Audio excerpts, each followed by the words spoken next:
बिस्मिल्लाहिर्रहमानिर्रहीम। Dear students, अस्सलाम वालेकुम। आज हम PSY 515 क्रॉस कल्चरल साइकोलॉजी का शॉर्ट लेसन नंबर 35 का आगाज़ करेंगे। तो लेसन नंबर 35 का नाम है navigating mental health, cultural perspectives on development, disabilities and wellbeing. Lesson number 35 में मॉड्यूल जो है वो 135 से लेकर 139 इसमें शामिल है। अगर बात की जाए इस लेसन नंबर 35 के ओवरव्यू की, तो लेसन के अंदर ना आपको बताया गया है, नाम से ही पता चल रहा है कि किस तरह से जो मेंटल हेल्थ को रास्ता दिखाया जाए और डिफरेंट जो कल्चर्स के जो शवाहिद हैं, पर्सपेक्टिव्स हैं, वो किस तरह से डेवलपमेंट कर रहे हैं, मतलब कि डिसेबिलिटीज़ को ख़त्म कर रहे हैं और वेलबींग को भी अच्छा कर रहे हैं या नहीं कर रहे। ओवरऑल इस लेसन नंबर 35 के अंदर आपको बताया गया है। तो लेसन का आगाज़ करने से पहले मेरी रिक्वेस्ट है उन स्टूडेंट हजरात से जिन्होंने अभी तक साइकोलॉजिस्ट कम्युनिटी यूट्यूब चैनल को सब्सक्राइब नहीं किया, तो kindly please psychologist community YouTube channel को सब्सक्राइब कर दें, वीडियो को लाइक करें, क्लासमेट के साथ शेयर करें। और अगर आप मॉडर्न और इस्लामिक साइकोलॉजी के हवाले से जानने में इंटरेस्टेड है तो inner Psychoflix YouTube channel powered by psychologist community, इसी वीडियो के डिस्क्रिप्शन में आपको इनर साइकोफ्लिक्स यूट्यूब चैनल का लिंक मिल जाएगा, तो सब्सक्राइब करना मत भूलिएगा आप स्टूडेंट्स। और आप हमें इंस्टाग्राम, टिकटॉक, ट्विटर और फेसबुक में भी फॉलो कर सकते हैं। इसी वीडियो के डिस्क्रिप्शन में आपको इंस्टाग्राम, टिकटॉक, ट्विटर और फेसबुक का लिंक भी मिल जाएगा। लेसन के आगाज़ में जो मॉड्यूल बताया गया है, module 135 culture and mental health के नाम से है। तो इसमें आप स्टूडेंट्स को बताया गया कि कल्चर का असर है कि लोग अपने ना सिम्टम्स को किस तरह से ना दिखाते हैं और इनको ना किस तरीके से कम्युनिकेट करते हैं और साइकोलॉजिकल चैलेंजेस से कैसे कॉपी करते हैं और वो ट्रीटमेंट लेने के लिए कितने रेडी हैं। और एशंस एंड होज ने ना 2014 में ये रिसर्च में साबित किया था। मेंटल हेल्थ में ना कल्चर का रोल समझना बहुत ज़रूरी है ताकि ना इलनेस का सही डायग्नोसिस और ट्रीटमेंट किया जा सके। ज़्यादातर एपिडियोमोलॉजिकल, क्लिनिकल और दूसरी स्टडीज़ ये सुजेस्ट करती हैं कि कल्चरल फैक्टर्स का मेंटल हेल्थ पर मॉडरेट लेकिन अनलिमिटेड इम्पैक्ट नहीं है। और ये ड्रैगन्स ने ना 1997 में ना अपनी जो पब्लिश किया था आर्टिकल या बुक पेज नंबर 213 में है। इसका मतलब है कि साइकोलॉजिकल डिसऑर्डर्स का एक्यूरेट एवोल्यूशंस और डायग्नोसिस उस कल्चर के अंदर ना ज़रूरी है ताकि ना अप्रोप्रिएट और इफेक्टिव ट्रीटमेंट और इन्वेंशंस दी जा सके। और ये एशंस और होज ने 2014 में अपनी रिसर्च में कहा था। मजीद सेकंड पैराग्राफ में आपको बताया गया कि लेकिन डिस्पाइट काउंसलिंग और क्लिनिकल साइकोलॉजी में कल्चरल इन्फ्लुएंसेस को ना साइकोपैथोलॉजी पर ना इंक्लूड करने के लिए ना जो एफर्ट्स किया गया ना, हम अभी भी ना लिमिटेड हैं। बहुत सी रिसर्च ये दिखाती है कि इंडिजियस पीपल्स की मेंटल हेल्थ प्रॉब्लम्स इनके ना कोलोनाइजेशंस का नतीजा है और इनकी ना फोर्स्ड एनिमेशंस एसिमिलेशंस ने ना इनकी इंडिजियंस नस कल्चर्स को ना खो दिया है। फैमिली और काइंडशिप्स सिस्टम्स का टूटना इन इंटरजेनरेशंस ट्रॉमा, लैंड डिस्पोजिशंस और सोशियो पॉलिटिकल ऑपोजिशंस का सबब भी बना है। और अप्रोच ऑफ यूनिवर्सलिज्म्स एंड रिलेटिविज्म्स में आप स्टूडेंट्स को बताया गया कि यूनिवर्सलिज्म्स का कॉन्सेप्ट यह है कि ना एक ऐसा डिसऑर्डर जो हर कल्चर्स में अपने अलग फॉर्म्स में नज़र आता है। रिलेटिविस्ट इस इंफॉर्मेशंस को ना ये समझते हैं कि कल्चरल वेरिएशंस जो सिम्टम्स की प्रेजेंटेशंस में होते हैं ना, ये इस बात को रिफ्लेक्ट कर सकते हैं कि ऐसे सिंड्रोम्स जो सिर्फ कल्चर स्पेसिफिक या कल्चर बाउंड होते हैं। कनाडा में फर्स्ट नेशंस हेल्थ को ना एक ऐसे बैलेंस की शक्ल में देखते हैं जो एक इंसान के 4 बराबर और इंटरकनेक्टेड डायमेंशंस हैं, इमोशनल, मेंटल, स्पिरिचुअल और फिजिकल। और ये 1996 में ना मैकक्रॉमिक ने अपनी रिसर्च में देखा था। बहुत सी फर्स्ट नेशंस में ना रिलेशनल एथिक्स से ना गाइड होती है जो कॉमनली 7 ग्रैंडफादर टीचिंग का नाम से ना जानी जाती है। Wisdom's, loves, respect, bravery, honesty, humility और ट्रूथ। और ये वर्बस एंड हम प्राइस ने ना 2014 में अपनी रिसर्च में देखा था। मजीद ये कि आपको इस सेकंड पैराग्राफ में बताया गया न्यूजीलैंड में ना एम मोरे का हेल्थ और वेल बींग का ना कॉन्सेप्ट वारे टपा WH मॉडल जो है ना वो वाका 2016 में ना दिखाई देता है, जो एक हाउस वेयर कह लें जैसे WHAR यहाँ वेयर से रिप्रेजेंटेड होता है जो लैंड वेन्यू पर होता है और 4 पॉल्स के जरिए ना सपोर्ट होता है। कल्चरल बॉन्ड सिंड्रोम्स वो सिम्टम्स होते हैं हैं जो सोमेटिक और साइकोलॉजिकल सिम्टम्स का ना कम्बिनेशन होता है और जो सिर्फ एक स्पेसिफिक कल्चर या स्पेसिफिक रीजन्स में ना इलनेस की शक्ल में समझा जा सकता है या समझा जाता है। DSM-5 अमेरिकन साइकियाट्रिक एसोसिएशन 2000 में ना कुछ एग्जांपल्स दी गई हैं जो कल्चर बाउंड सिंड्रोम्स को दिखाते हैं, जैसे कि धात जो इंडिया में होता है, धत जैसे कि धत जो इंडिया में होता है, और एक एंग्जाइटी रिएक्शंस होती है जो एक्सेसिव मास्टरबेशन से, सीमन लॉस के डर से होती है, ठीक है। और अच्छा ये जो है ना ये आजकल बहुत है, ठीक है। ये जो एंग्जाइटी रिएक्शंस जो होता है एक्सेसिव मास्टरबेशन से अक्सर जो है मर्दों में और औरतों में ये पाया जाता है कि सीमन लॉस की होने की वजह से, मतलब कि जो स्पर्म्स होते हैं कि उसकी वजह से डर होता है, ठीक है ना। जो मलेशिया में सडन्स और अनएक्सप्लेन्ड वायलेंस के ना शॉर्ट लिव्ड और बर्स्ट होते हैं, और ये 2008 में ना हाक्यू ने अपनी रिसर्च में कहा था। और कोरो जो साउथ एशिया और चाइना में होती है और इसमें ना इंटेंस एंग्जाइटीज होती है कि जेनिटालिया या निपल्स बॉडी में ना रिट्रैक्ट हो जाएंगे, और ये ना 2001 में ना क्रोजियर्स ने अपनी रिसर्च में आइडेंटिफाई किया था। इलस्ट्रेशंस थ्रू एग्जांपल्स में आप स्टूडेंट्स को बताया गया कि एक आदमी जो अभी तक ना बिल्कुल नॉर्मल था ना सडनली साउथ ईस्ट एशिया के ना किसी इलाके में ना अजीब तरीके से ना बिहेव करने लग गया था, और इसके रिश्तेदारों ने ना समझा कि उसकी रूह ना निकल गई है, और इसलिए वो ना उसे ना लोकल शमान के घर ले गए थे। शमान ने ध्यान से ना देखकर ये कहा कि वाकई उस आदमी की रूह ना निकल गई है। इसके बाद उस आदमी को ना बहुत ज़्यादा सिंपैथी मिली और उसे ना उसके नॉर्मल सोशल ड्यूटीज़ और काम से एग्जेम्प्ट कर दिया गया था। अगर इसका बिहेवियर अजीब था ना तो भी ना उसे ना सैंक्शंस नहीं किया गया था, क्योंकि उसे डायरेक्टली ना रिस्पॉन्सिबल नहीं समझा गया था, बल्कि ना रूह के निकल जाने की उसकी अजीब बिहेवियर्स का सबब माना गया था। और फिर उस शामन ने एक रात बाहर की सेरेमनी के बाद जो स्केयर चैंट्स के साथ थी, और जिसमें डाइटिस को बुलाया गया था, डाइटिस को बुलाया गया था कि वो ना शामन के जिस्म में ना आए और आइडेंटिफाई किया कि कैसे इसकी रूह को ना चुराया लिया था। शामन ने ना एनिमल स्कैरिफिक दिया था ताकि ना डाइटिस को ना अपीज किया, और फिर ना एक स्पिरिट हुकिंग रिचुअल शुरू किया, जिसमें ना शामन की अपनी रूह एक मैजिकल फ्लाइट पर डेड के लैंड में गई थी। मतलब कि उसकी जो मर गया था ना, जिसने मरते अजीब बिहेव किया था, उसकी जिस्म में चली गई थी, वो लॉस्ट स्पिरिट को ना ढूंढ सके। जब लॉस्ट स्पिरिट ढूंढ ली गई ना तो उसे ना वापस लाया गया, और कई फूड डिशेस में ना रख कर ना वो आदमी ने ना उन्हें खाया ताकि वो अपनी खोई हुई रूह को ना वापस पा सके।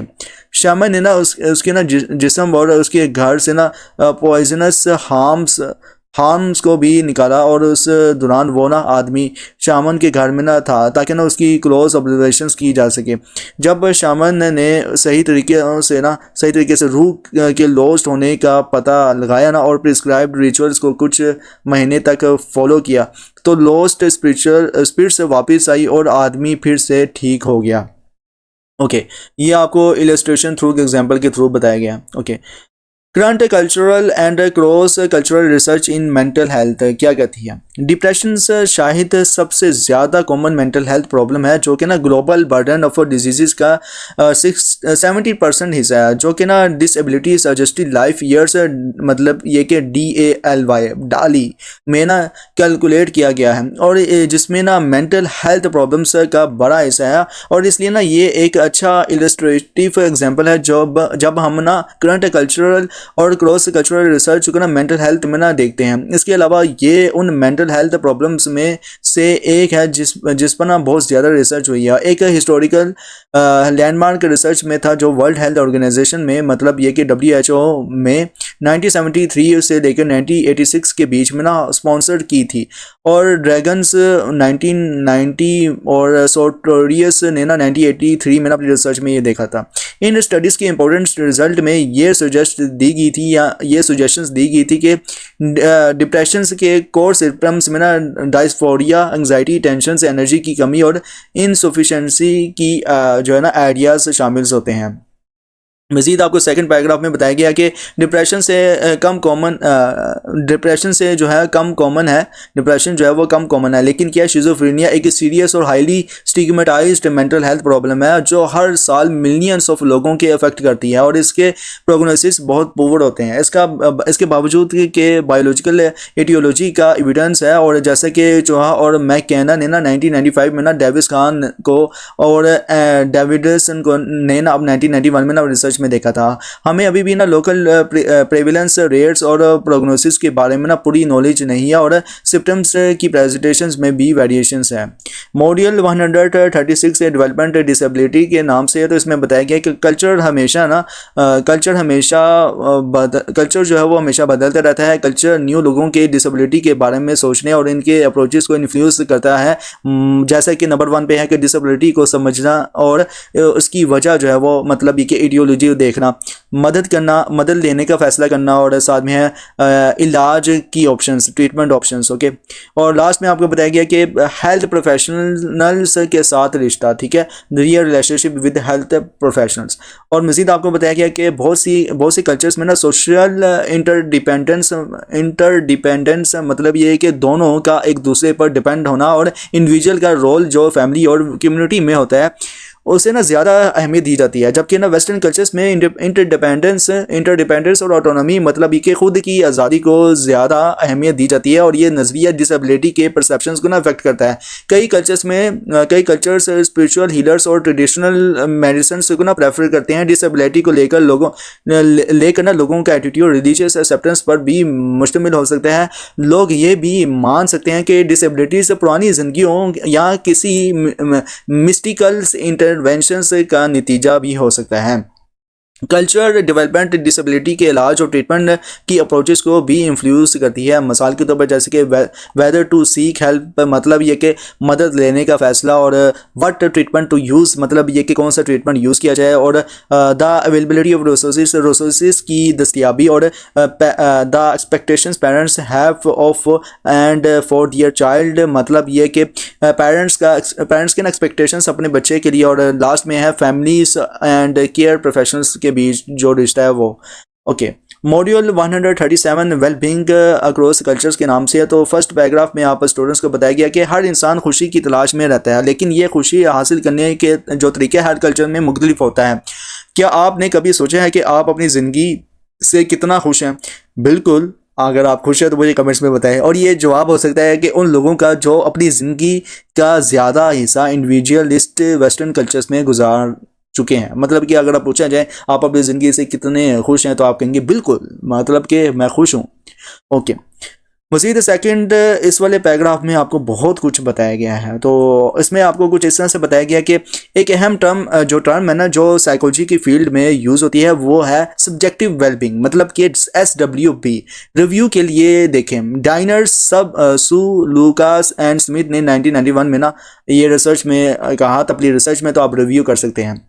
सब्जेक्टिव वेलबींग में ना 3 चीज़ें शामिल होती हैं। नंबर 1 पे है लाइफ सेटिस्फेक्शन, मतलब ये कि अपनी ज़िंदगी का जो है वो अकलाना तौर पर मुलायनाक, मतलब ये कि अपनी ज़िंदगी से मुतमईन होना, ठीक है। और नंबर 2 पे है पॉजिटिव इमोशनल एक्सपीरियंसेस का होना। नंबर 3 पे है नेगेटिव इमोशनल एक्सपीरियंसेस का ना होना। मतलब ये कि इस तरह एक इंसान को ना हाई लेवल का ना SWAB तक जो है वो कहा जाता है, जिसमें ये चीज़ें हों। नंबर 1 पे लाइफ सेटिस्फैक्शन, नंबर 2 पे पॉजिटिव इमोशन, नंबर 3 पे है नेगेटिव इमोशनल एक्सपीरियंस का होना। ये सब कुछ जो होगा वो SWB का ना हाई लेवल ऑफ का इंसान होगा।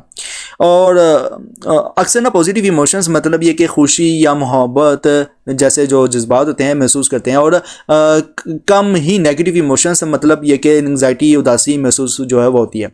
SWB SWB का ना एक ख़ास पहलू ये है कि ना ये ना इंसान की अपनी नज़र में ना एवेल्यूएट होती है, यानी SWB में ना उस इंसान का ना अपना परसेप्शंस, उसकी खुशी और वेलबींग के बारे में बहुत ज़रूरी है, जो कि ना कल्चर के फैक्टर्स के ज़रिए काफ़ी कम्प्लेक्स तरीके से शेप होता है। Exampling explaining differences in happiness between cultures में आप स्टूडेंट्स को बताया गया है ओवरऑल कि जब खुशी की बात होती है तो ये ज़्यादा ज़रूरी है, हो सकता है कि इंसान के पास ना पर्सनल चॉइसेस और फ्रीडम्स का एहसास हो, ना कि ना मुश्किल वक्त में एक सोशल सेफ्टी नेट हो। आखिरकार ना बुरे वक्त कभी कभी ना होता है, जबकि ना पर्सनल गोल से हमेशा ना रोज़मर्रा के तजुर्बे की क्वालिटी को ना अफेक्ट करता है। एक और पॉसिबिलिटी ये हो सकती है कि इंडिविजुअलिस्टिक कल्चर्स में ना खुशी का जो है ना वो खुशी के अरमान ज़्यादा होते हैं, जबकि ना कलेक्टिविस्टिक कल्चर्स में कम होते हैं, और ये पेपर पॉइंट व्यू से बहुत इंपॉर्टेंट है। मैं कर लेता हूँ, ठीक है। हैप्पीनेस किस में होती है स्ट्रोंगर, जो है वो कलेक्टिविस्टिक कल्चर्स में होती है, और जो है वो मतलब कि क्वालिटी ऑफ जो लाइफ के लेकर जो है वो मज़ीद आपको बताया गया, तो उसको मैंने हाईलाइट कर लिया यहाँ से लेके यहाँ तक, मैं इसको हाईलाइट ही कर लेता हूँ। ओके, मज़ीद आपको ना इंडिविजुअलिस्टिक कल्चर्स में क्या क्या होता है, तो इंडिविजुअलिस्टिक कल्चर्स में ना जहाँ पर्सनल फ्रीडम्स और अपॉर्चुनिटीज काफ़ी होती हैं, इस वाले पैराग्राफ की बात कर रहा हूँ, तो मैं बता रहा था कि इंडिविजुअलिस्टिक कल्चर्स में ना जहाँ पर्सनल फ्रीडम्स और अपॉर्चुनिटीज कम होती है, हर इंसान अपनी ना खुशी का जिम्मेदार होता है। ऐसे कल्चर्स में ना खुश नहीं होना का मतलब ये है कि ना खुश होने का मतलब ये नहीं हो सकता कि इंसान ने ना अपनी लाइफ की अपॉर्चुनिटीज़, टैलेंट्स और कैपेबिलिटीज़ का ना बेहतरीन तरीके से फ़ायदा नहीं उठाया। और लास्ट वाले पैराग्राफ में आपको इसमें बताया गया है स्टूडेंट्स कि लेकिन कई कलेक्टिविस्टिक ईस्ट एशियन से कल्चर्स में ना लोग ये मानते हैं कि खुशी पर इनका ना ज़्यादा कंट्रोल नहीं होता। बहुत से ना ऐसी चीज़ें जो इंसान के कंट्रोल से बाहर होती हैं, जैसे कि किस्मत या फैमिली का बैकग्राउंड इंसान की खुशी को तय करने में ना अहम रोल प्ले करता है, क्योंकि ना कलेक्टिविस्टिक कल्चर्स में ना खुशी का जिम्मेदार इंसान की ना अपनी शोल्डर्स पर काम होता है, अपने कंधों पर मतलब कि कम होता है। इंडिविजुअलिस्टिक कल्चर्स में ना लोग अपनी खुशी के लिए ना ज़्यादा मेहनत करते हैं। ऐसे कल्चर्स में ना लोग अपनी ज़िंदगी को ना इस तरह से ऑर्गेनाइज करते हैं कि उनको ना खुशी मिल सके। इसके अलावा जब वो अपनी ज़िंदगी के बारे में सोचते हैं या रिपोर्ट करते हैं ना, तो वो ज़्यादा कॉन्शियसली या अनकॉन्शियसली अपनी ज़िंदगी को पॉजिटिव तरीके से देखते हैं।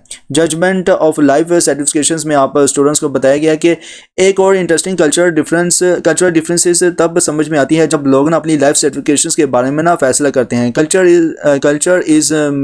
इज़ में मतलब कि कल्चर में जो शामिल होता है, क्योंकि ना ये ना डिटरमाइन करता है कि इंसान के जहन में ना कौन सी सेल्फ रेलिवेंट इंफॉर्मेशन ज़्यादा होती है। इंडिविजुअलिस्टिक कल्चर्स में ना इंटरनल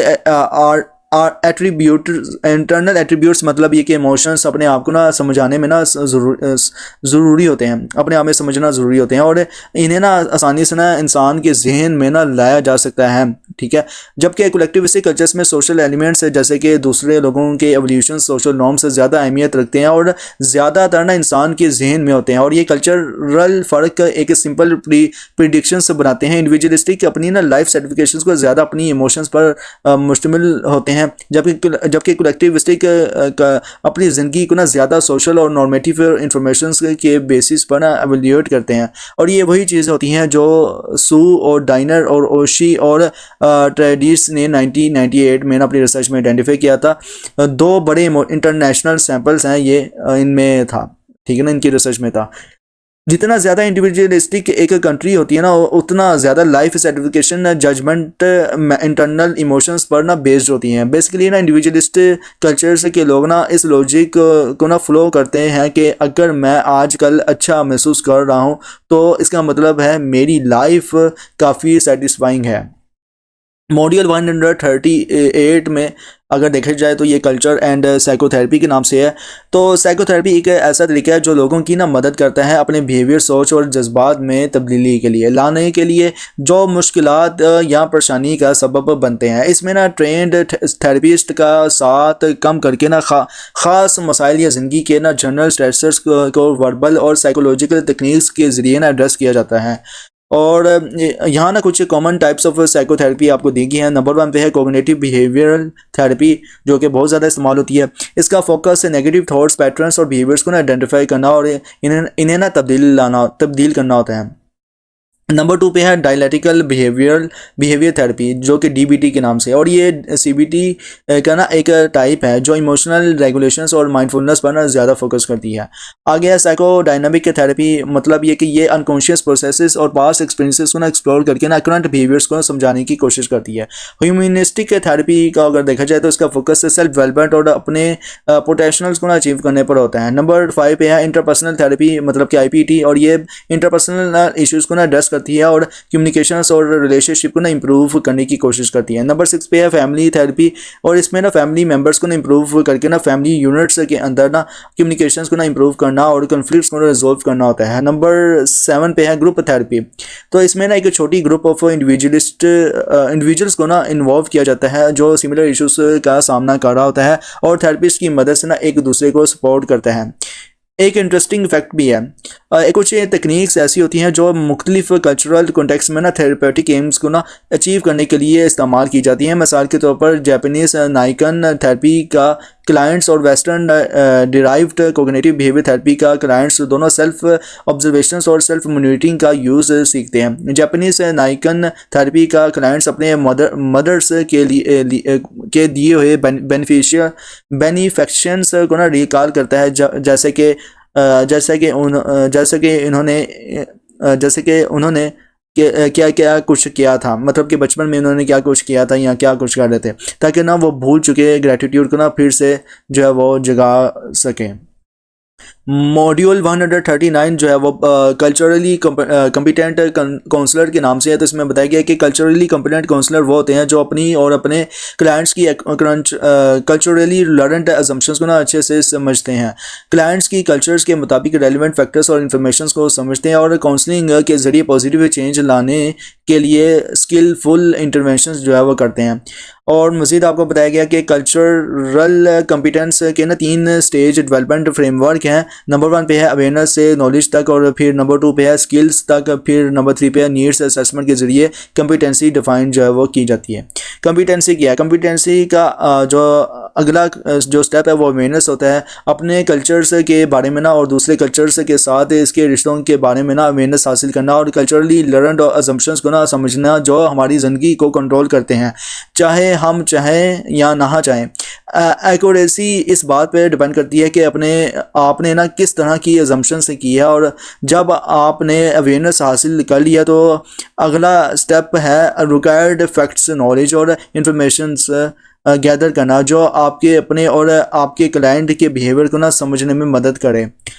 कम्प्रीहेंशंस में आपको बताया गया कि कम्प्रीहेंशंस की इंपॉर्टेंस इस बात पर है कि ना आपके पास सही फैक्ट्स और इन्फॉर्मेशन होनी चाहिए कल्चरल कॉन्टेक्स्ट के बारे में।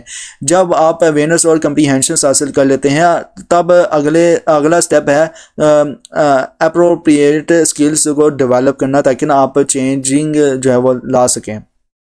आगे है कम्पिटेंट स्किल्स।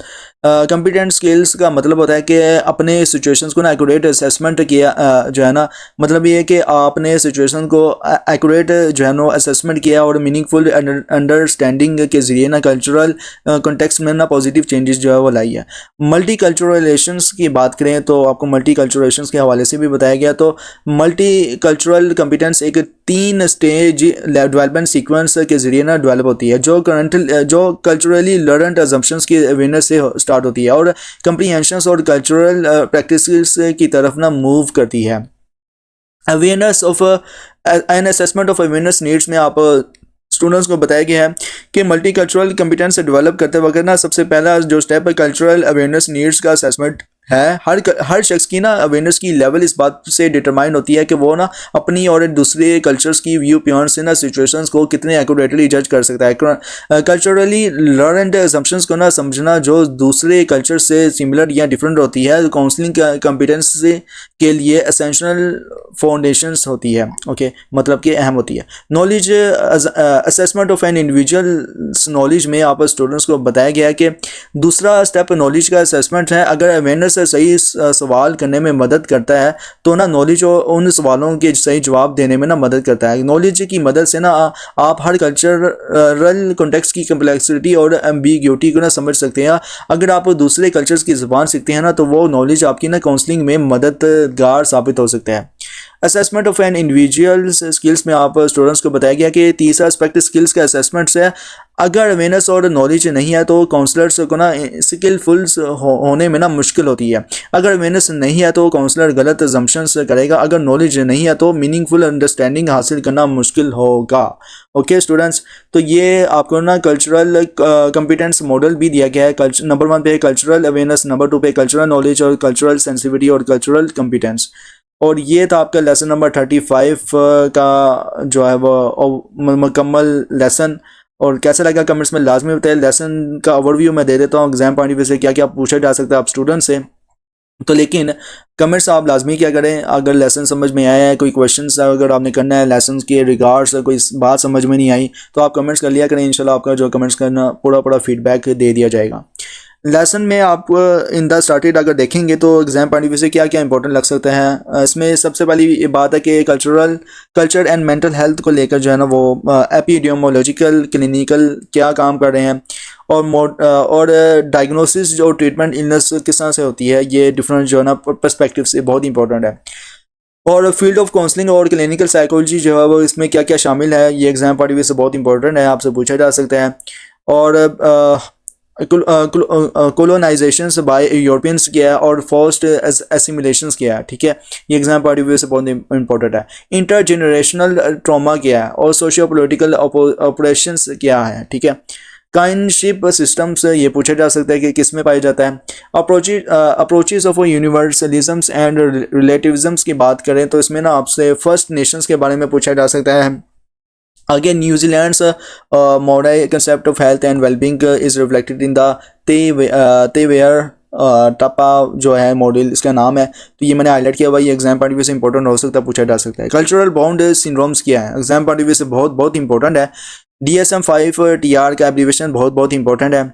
और अनएक्सप्लेन्ड शॉर्ट लिव्ड क्या है, ठीक है, जो पाई जाती है मलेशिया में ओवरऑल वायलेंस की सूरत में जो है वो बताया गया आपको। उसके बाद अगर नीचे आते हैं तो इसमें आपको ना साउथ ईस्ट एशिया के हवाले से बताया गया है।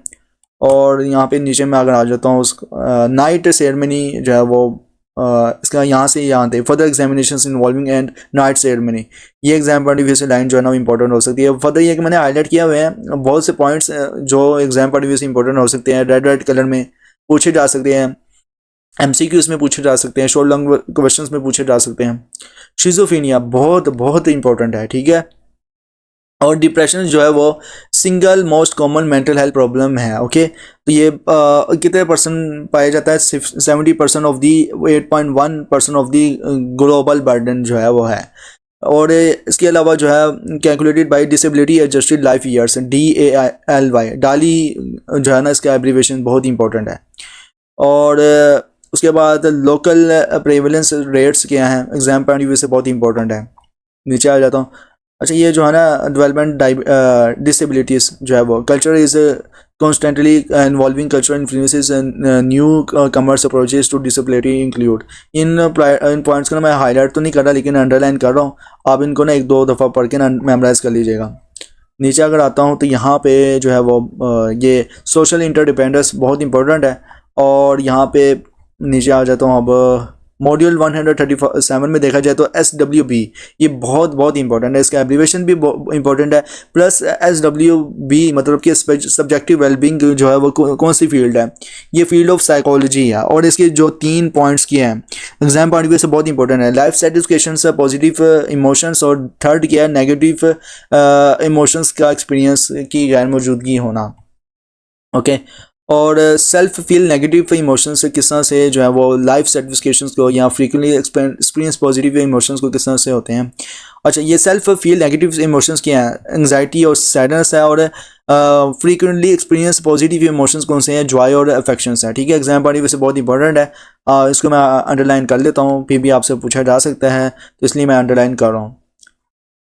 और मैनी कोलेक्टिविस्टिक ईस्टर्न एशियन कल्चर्स जो है वो कौन कौन से हैं, और अच्छा इसमें जो है वो कलेक्टिविस्टिक कल्चर्स ज्वाइनर्स को किस तरह से फील करते हैं और इंडिविजुअलिस्टिक कल्चर्स को ज्वाइनर्स को मतलब कि खुशी को किस तरह से जो है वो फील करते हैं। ओवरऑल इस पूरे लेसन में अगर देखा जाए तो इसमें ये वाला जो पैराग्राफ है बहुत इंपॉर्टेंट है और इसमें आपको बहुत से फैक्टर्स के बारे में भी बताया गया है।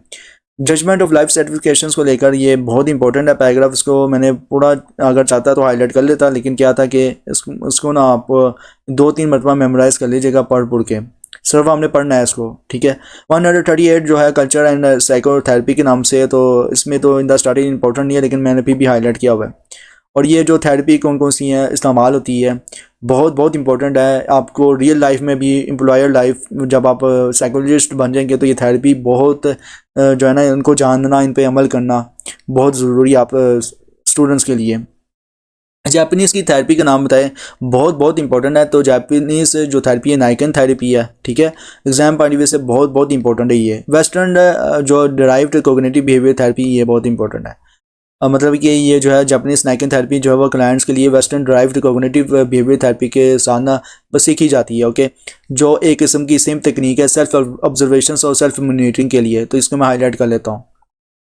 और यहाँ पे अगर मॉड्यूल 139 की बात की रहे हैं तो इसमें ना आपसे ये जो यहाँ से लेके यहाँ तक ओवरऑल नीचे तक आपको ये सारे पॉइंट दिए गए हैं और लास्ट में आपको एक पिक्चर दे दी गया है अंडरस्टैंड करवाने के लिए कि कल्चरल कंपोनेंट्स मॉडल किस तरह से काम करते हैं। जब आपको कल्चरल की अवेयरनेस हो जाती है तो फिर कल्चरल का नॉलेज होना चाहिए, कल्चर से भी कल्चरल की जो सेंसिटिविटी है उसका भी नॉलेज होना चाहिए, फिर कल्चरल की कम्पिटेंसी होनी चाहिए कि किस तरह से आप उसको एनालाइज करेंगे, उसको लेके चलेंगे, किस तरह से उसको एक्सप्लोर करेंगे। और इसमें आपको डिफरेंस जो है वो हर एक पॉइंट्स के बारे में बता दिया गया है। नंबर 1 पे कम्पिटेंसी और नंबर 2 पे कम्प्रीहेंशन और नंबर 3 पे कम्पिटेंस स्किल्स और फिर उसके बाद फिर असेसमेंट ऑफ अवेयरनेस और नॉलेज और फिर इंडिविजुअल स्किल्स एक्सेट्रा। ओवरऑल ये था आपका लेसन नंबर 35। इंशाल्लाह मिलते हैं नेक्स्ट लेसन में। Till then thank you so much. अल्लाह हाफिज़।